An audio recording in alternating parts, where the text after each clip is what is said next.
Біз медициналық қызмет көрсетудің сапалы жаңа деңгейіне өтіп жатырмыз.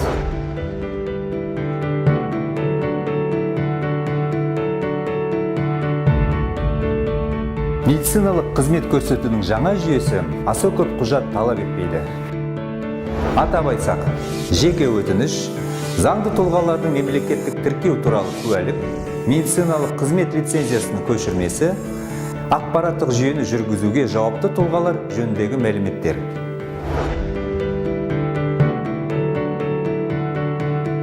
Ортақ базаға енген медициналық ұйымдармен келісімшарттар конкурстық негізде жасалады.